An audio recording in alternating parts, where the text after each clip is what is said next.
What's going on, people? It's Wednesday night. The Overlook Drive In right here on Phantom Empire. Joining me tonight, first time in a little bit, it's the man behind the Take One podcast. It's Mr. Mike Bish. What's going on, man? Man, a lot. It's been crazy busy for me personally, especially with work wise. So, um, man, I haven't been able to put in a lot of time with the Take One podcast. So really, this is the first episode since the last episode we did that I've been able to do anything media wise. So I'm super excited to hop on here and dive in, man. It's been a minute, so it's good to be. I guess you could say back behind the microphone tonight. Well, it's definitely fun having you back. No doubt about that. Um, we're not going to be doing video tonight. We're just doing audio. So bear with us on that. And if you hear any of us going, robotic, please let us know in the chat. Even if it's not live, let us know after the fact. It'd be great. And if you haven't yet, take a second, click the like button. It'd be appreciated. And if you didn't see the multiple choice question from Fandom Empire Live yesterday, we'll just throw it up there again today. Did you ever want to see a sequel to Halloween Resurrection? Mike's favorite Halloween movie confirmed. A, yes. B, no. C, meh. Or D, give me more Myers? Comment down below. Mike, I've been spending a lot of time the last few months just thinking about Halloween Kills. The reception, maybe things that could have been done differently in the movie. And I'm got Facebook going off, but I don't see Facebook up, so apologies for that.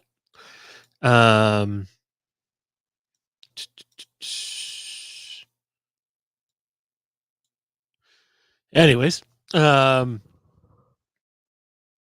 I don't know, man. Like, it's so easy to either be hypercritical or hyper positive about a new piece of cinema when it comes out. And Halloween Kills is not new now, 2+ years ago now.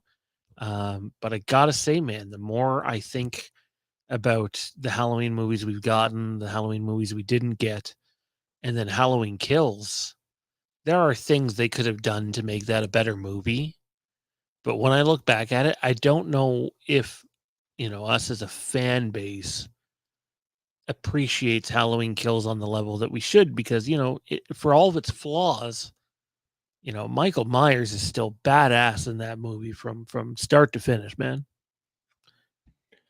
Yeah, I totally agree, and I've seen it multiple times since seeing it for the first time in theaters, and it's a movie that I actually kind of revisited a lot here in the past, I don't know, year and a half, really ever since it kind of came out. I don't know.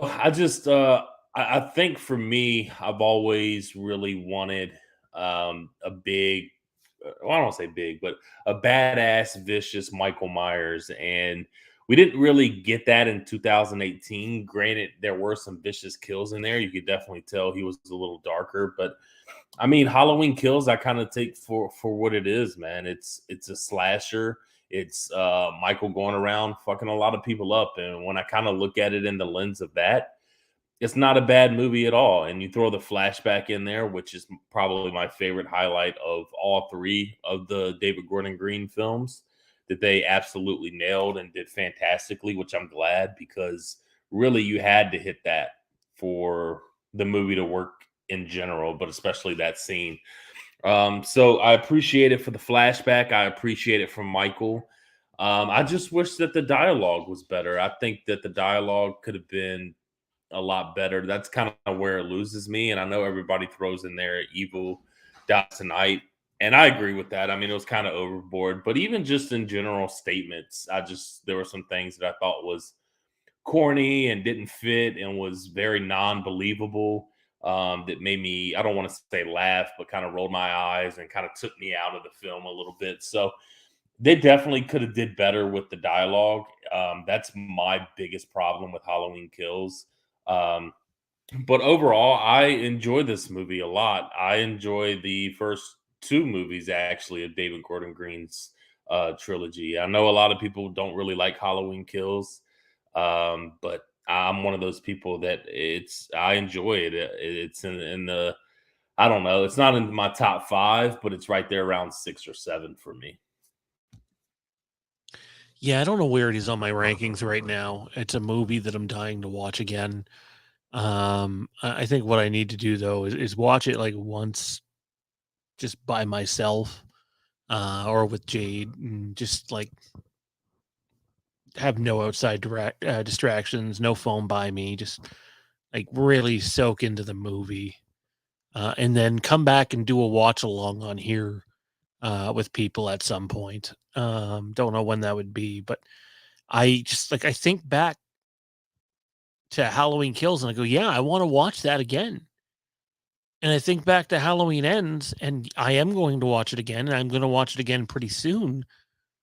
But like one I'm excited for, and the other one feels like work, and I don't want this to just turn into a Halloween Ends bash fest. But like at the end of the day, for me, when you put the films beside one another, I got to tell you, I just much prefer Halloween Kills, man. Like I do agree, Evil Dies Tonight went too far, which and it it's unfortunate because it was Tommy and I thoroughly enjoy Tommy Doyle's character in Halloween, um, the different incarnations of it.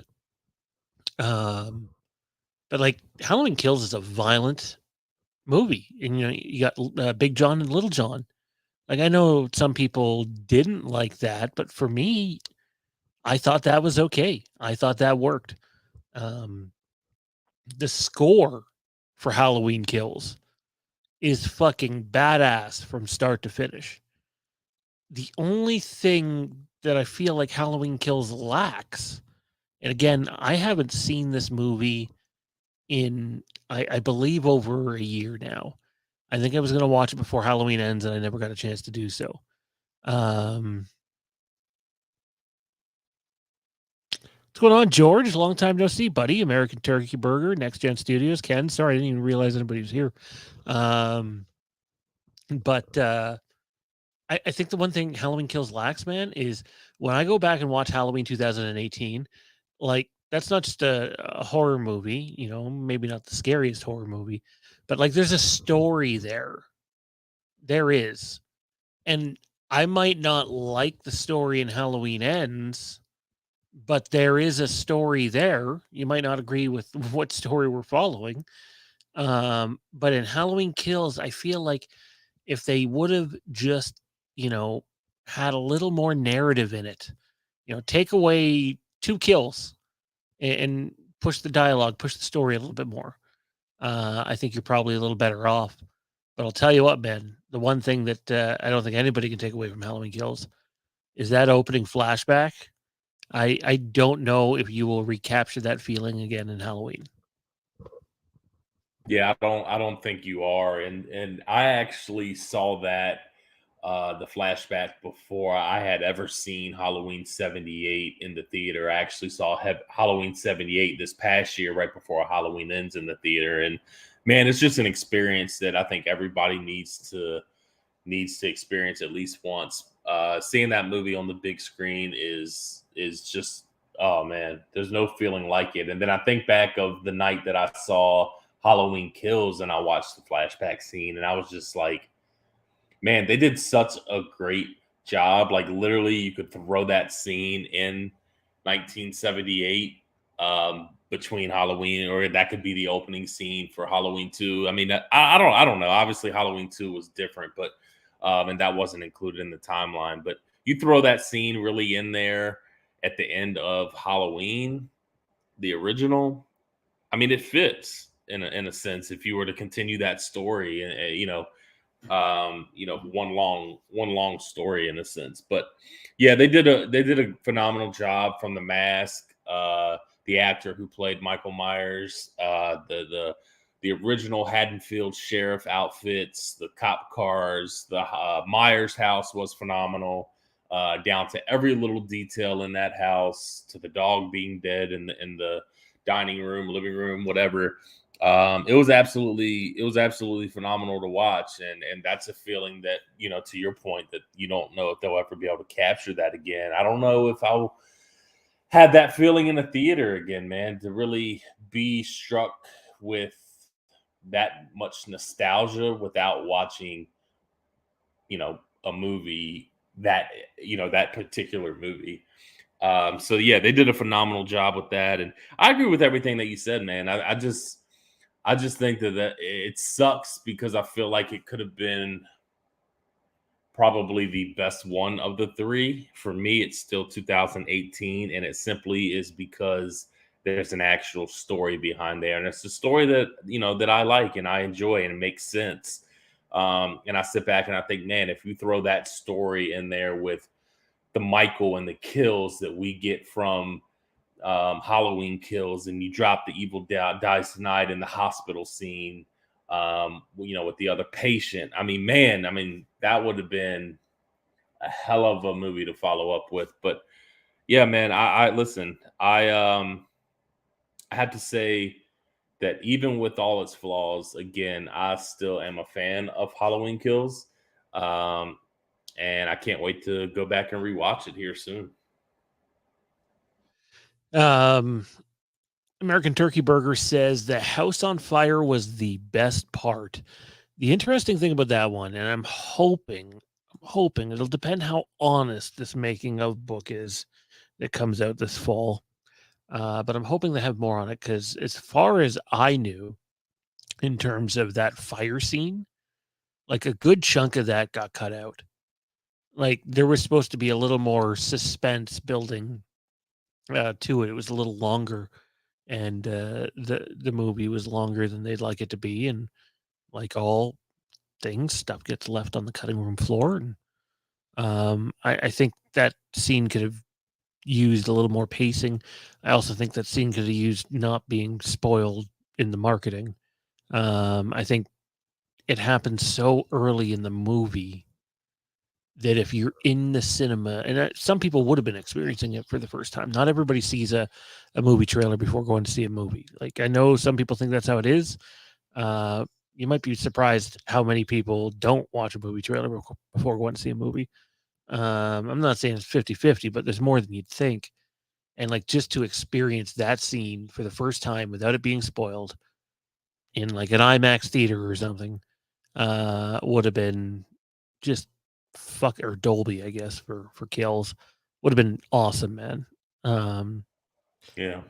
I can't help but wonder if one of the reasons the movie gets knocked is because of the lack of Jamie Lee Curtis. Now, I don't know if that makes someone not like an entire movie. I know when you put her all over the marketing the way they did, and then she's not in much of the movie, you're definitely selling the wrong idea. But for me, Halloween Kills is better because she's in less. And that's not a shot at Jamie Lee Curtis. The movie's allowed to stand on the legs of other characters. It's a Haddonfield movie for, the most part. Thoughts, Mike? I agree with that. I'm a big Jamie Lee Curtis person, but I think that movie could have worked without her, and it did to a degree for some people. But I sit back and I think of the dialogue that I do love in the movie, and for the most part, I love pretty much everything that Jamie Lee Curtis says in that movie. I love everything that Frank says in that movie. Really, those are really the only highlights as far as really good dialogue that I actually enjoy in that movie. So I don't know if it's poor writing or if it's poor acting. I would lean more towards the poor writing because I didn't think the dialogue was bad at all in 18. Like I thought it was 18 was the best of the three in my opinion as far as complete overall dialogue. Um, so I would lean more towards maybe the acting and characters not being able to carry the film. Uh, Other people were really hard on Anthony Michael Hall. I thought he did really good for the Tommy Doyle character. The whole evil dies tonight. You got to remember that's in the writing. That's not something he's just walking around and coming up with. So, um, I don't know, man. It's tough to figure out which way to lean. Is it the writing? Is it the acting? Is it a combination of both? Does this franchise rely heavily on Jamie Lee Curtis? I would say it did for a while, but I love some of the Halloweens without Jamie Lee Curtis. Halloween 4, for example, Halloween 6. Um, I enjoyed these movies, some of those movies without her. And um so yeah, I mean, to answer your question long-windedly, I definitely think that this movie could have worked without Jamie Lee Curtis, or the lack time of Jamie Lee Curtis being in the movie. I personally had no issue with, and that's coming from a Jamie Lee Curtis fan inside the Halloween franchise. Yeah, I think ensemble movies work when done right. It's one of the reasons why I like Scream 6, man. Like, I freaking dig Scream 6. And for me, anyways, it feels more like an ensemble movie. There's leads, of course, but the way that movie's constructed and put together, it's similar, anyways, in ways to Halloween Kills. And I thought that as I was watching the movie too. Yeah, I definitely agree with that. I can see really exactly what you're talking about. So I'm not going to push back on that. I think that's a really good statement, and really a good observation by yourself. I don't know if I've really noticed that until you mentioned it, but I watched Scream 6 not too long ago, actually just a couple weeks ago again. And that's a movie that still stands tough for me, that still works for me. And even though it just came out, it's like, I didn't get caught up in that moment of seeing it for the first or second time in the theater. It actually still holds up. So, um, and just like Halloween Kills, it has its issues, but it still holds up for me. And it's a movie that I still enjoy. It's probably a movie that I throw in around like with Halloween 6. Like, I'm not a big fan of the actual story, but we get a badass Michael with brutal ass kills, and it's a fun movie that I can sit back and have a drink and eat some popcorn and enjoy. Absolutely, I couldn't agree more. I got to ask you, man, as we start to get away from Halloween Kills a little bit here, and we will be, and by we I mean just everybody on the channel will be revisiting Halloween Kills again in the coming weeks. Um, there's a movie trailer that came out today. I didn't even know about the movie, didn't know it existed, didn't know who was working on it, didn't know who was in it, and it caught my attention. And it was just like I'm scrolling Twitter, and I left my monitor just at like a certain spot, and I'm doing something else on my phone, and I look back up, and like the images are sort of catching my attention, and I'm like, oh, you know what? I'm gonna put my phone down here for a second and watch this trailer. And it's The Creator by Gareth Edwards. Have you seen the trailer yet? I have not, but now I'm obviously fully intrigued. So I want to experiment here a little bit. I'm going to ask you to leave for 2 minutes. Go watch the trailer. I can't pull it up here because they'll shut down the stream. If we were off air, I could. Check out the trailer. Come back and let me know what you think of it. I'm very curious what side of the fence you're going to fall on, because I know you're not like a big sci-fi guy, but I know you're an IMAX guy. And like like again, I did not know anything about this movie, and it looks badass. Actually, I can see well, Mike can't see me, but I can see Mike, and I can see Mike's watching the trailer now. But it's Yep, I'm gonna fantastic. go. I'm gonna go ahead and pull it up now. I'll be back in 2 minutes and 25 seconds. Yeah. If anybody hasn't seen the trailer to The Creator yet, again, I don't know many of the details behind it, other than it's kind of like a more grounded Star Wars esque trailer, but almost feels like it's made by Christopher Nolan. Um, I don't know. It just completely caught me off guard and soared up my expectation list for what I'm most excited for this year. And apparently it comes out this year too, which is just wild. Like you talk about an under the radar movie gaining a lot of traction today. This trailer has gained a lot of traction today with a lot of comparisons to other movies. Um, so if you haven't yet checked it out, check it out. The Creator. It's on YouTube now, and it'll be interesting to see. I definitely can't wait to dive into it. I can't even. It's not something that's so easy to explain to be like, okay, so this is the premise of the movie. You just kind of don't know. Um, and it just looked really, really good. It had, I think it's Denzel's kid there. I can't remember his name. He was in Tenet. Pardon me, Tenet with Christopher Nolan and Robert Pattinson, and I believe that's who that is in that trailer. Not that I've searched it up, but I probably should have. If you haven't yet, don't forget, click the like button. Helps other people find the video. If you want to support us on another level, you can do so over on Patreon, patreon.com/Fandom Empire, our Fandom Fanatics page. Check it out now.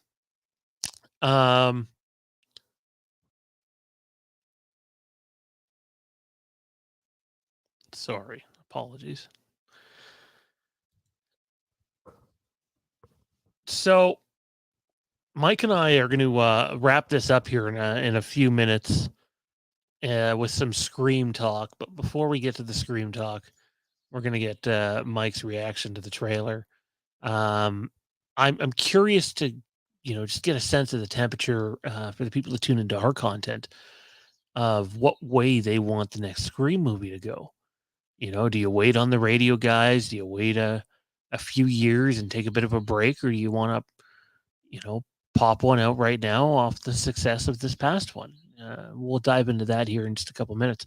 Mike, you've had a chance to watch The Creator. I'm not expecting you to praise it just for the sake of praising it.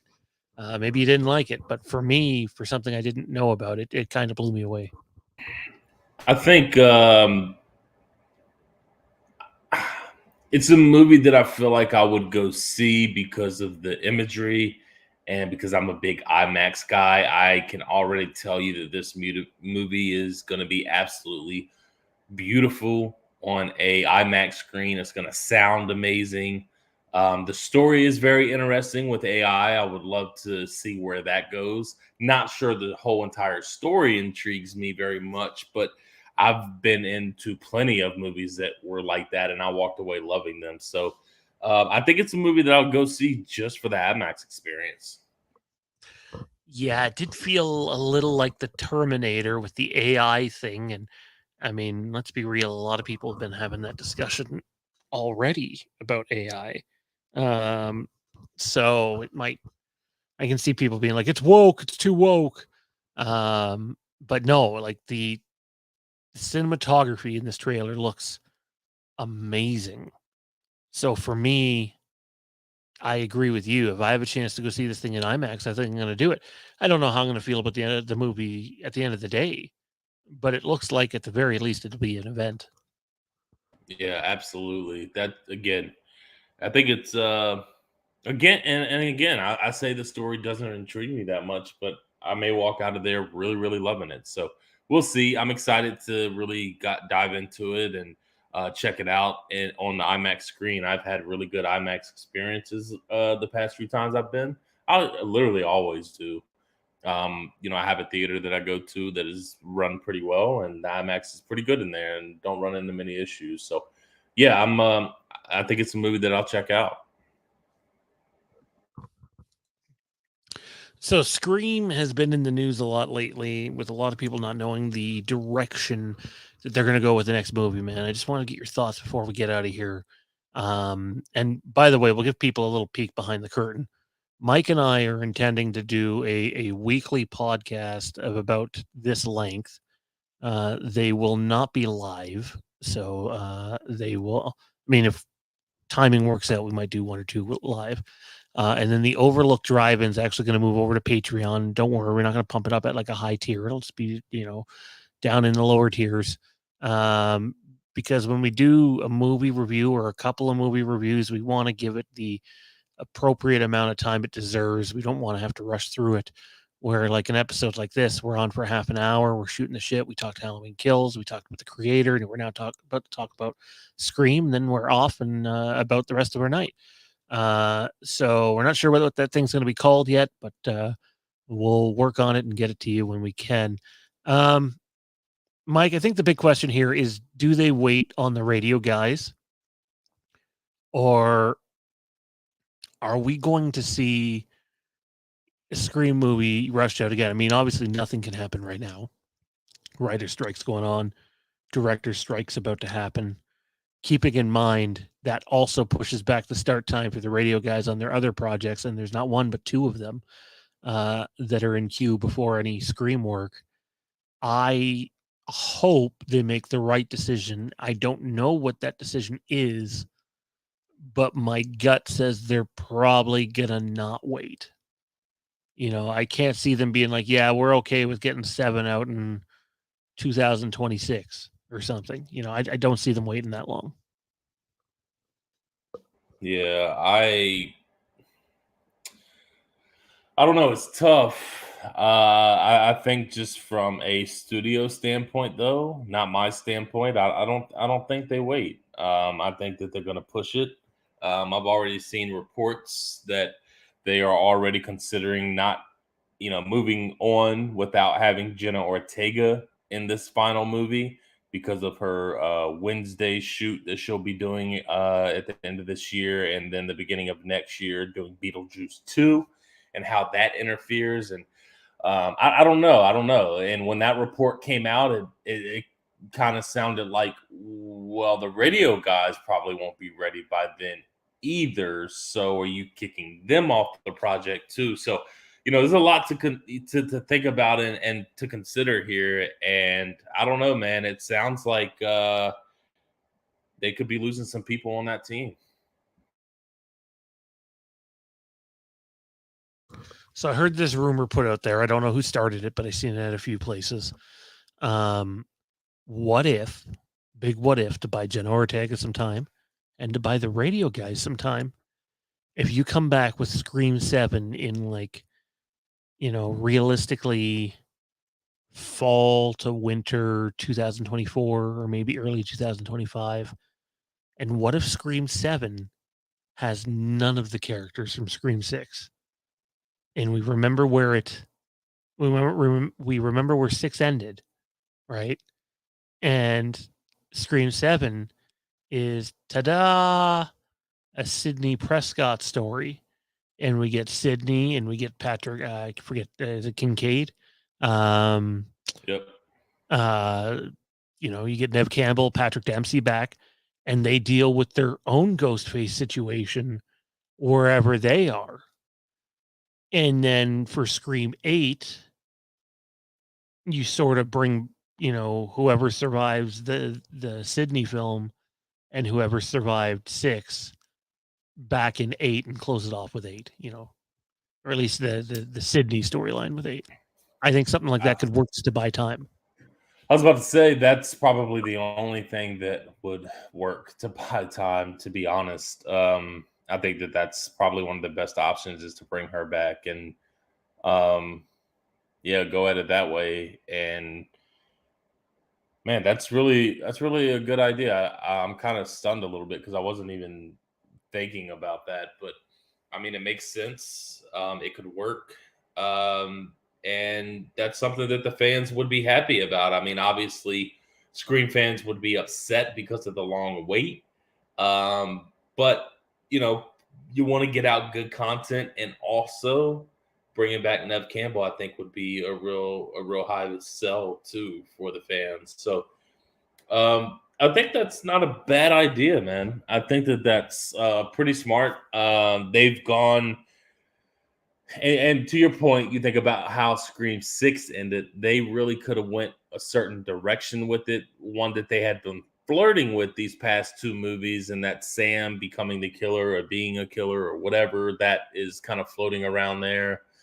But she ended up dropping the mask at the end of Scream 6. So now they kind of have their options all on the table instead of if she would have took the mask, you kind of figured out where that may go and would kind of limit them. Now everything is on the table.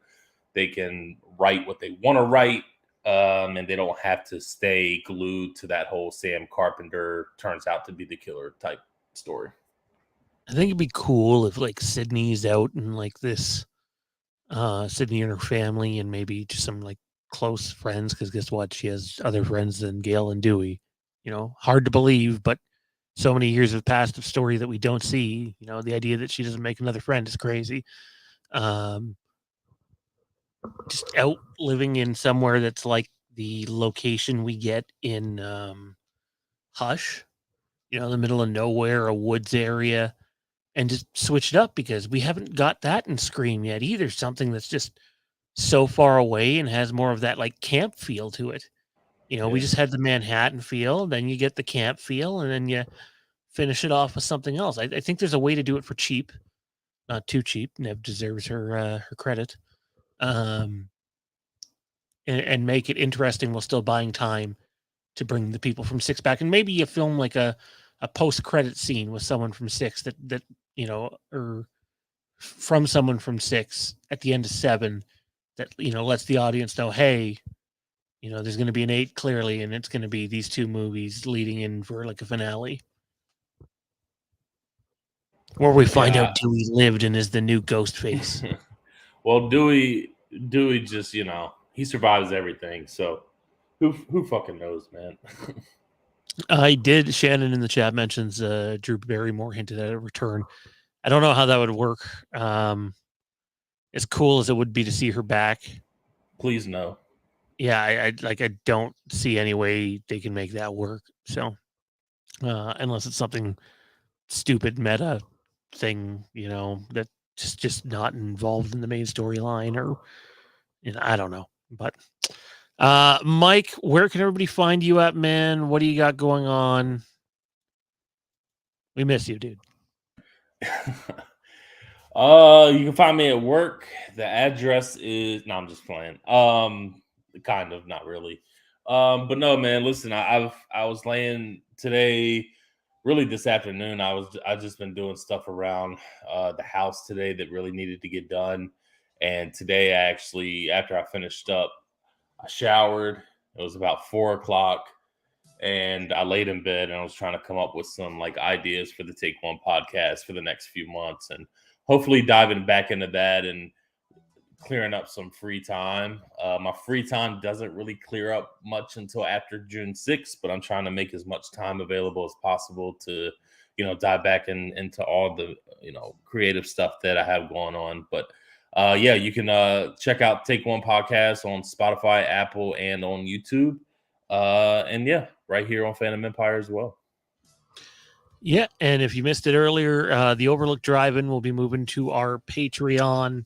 No, we're not trying to make it like a big paid for show or anything. It'll be available to the lowest tier.